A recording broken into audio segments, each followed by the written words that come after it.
What if Earth had rings like Saturn? This question comes from literally everyone who has ever seen a picture of Saturn and said, why can't we have that? Let's imagine a version of Earth where somehow gigantic planetary rings formed around it early in its history.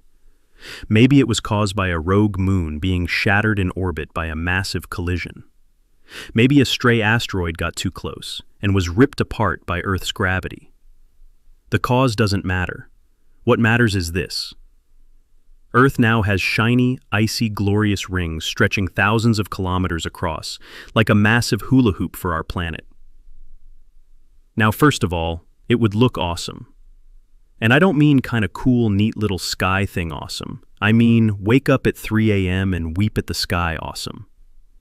The rings would dominate the sky, like a glowing, curved river of light hanging over the world. But here's the thing. They wouldn't look the same to everyone. If you lived on the equator, you'd barely see them. They'd be edge-on, just a thin sliver in the sky, like someone forgot to render the rest of the graphics. But if you lived closer to the poles, you'd see the full curve of the rings arching across the heavens.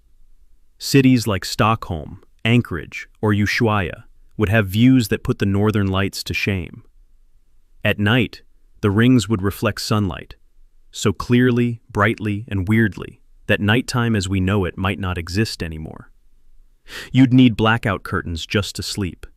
Astronomers? Forget it. Their dark skies would be obliterated by the shimmering, planet-wide halo in orbit. Space nerds would cry, and light pollution activists would need therapy. Now let's talk about weather. The rings aren't just pretty, they'd mess with everything. See, rings cast shadows, and when the Earth rotates, those shadows move. The equator would occasionally be plunged into long, ring-shaped eclipses.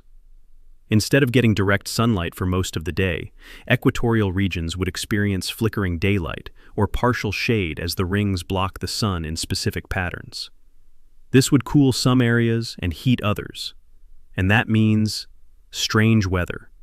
Like, why is it snowing near the equator in July strange?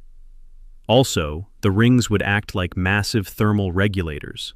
Sunlight bouncing off them could heat the poles while shadows cool the tropics. Entire climate zones could shift: desert, forest, jungle, ice field. And don't get me started on agriculture. Farmers would need ring forecasts to predict how much sunlight their crops get that day. You could get a sunburn shaped like a ring. Kids would play in shadow bands instead of shade. And here's a fun thought: ring debris.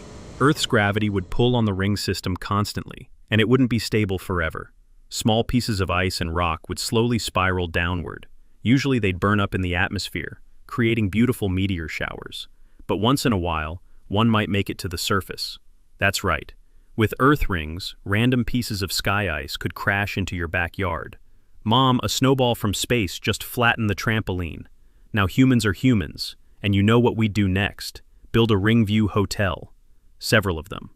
Cities would advertise their ring views, like oceanfront resorts.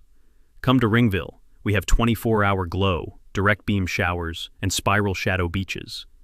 People would try to hike to the highest peaks just to get the best selfie angle with the rings in the background.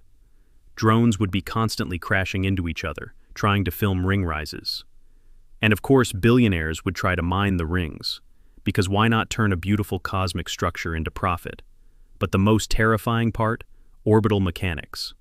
Satellites, space stations, and rockets all use low Earth orbit, but now it's clogged with a big frozen traffic jam of spinning debris. Satellites would be shredded like cheese in a blender. The International Space Station? Either it's relocated or renamed the International Ring Fragment Collection Module. Launching rockets would require threading the needle between ring gaps like a cosmic dart game.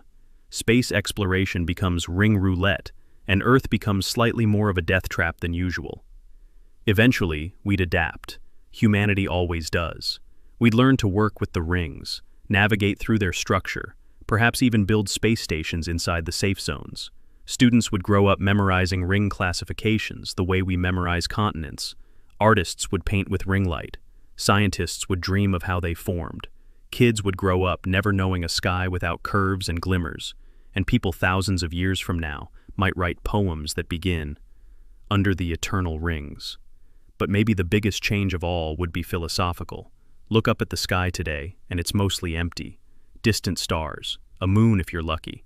But in Ring World, the sky is never blank. It constantly reminds you that you're on a spinning rock, hula hooping around the sun, with a glittering crown above your head.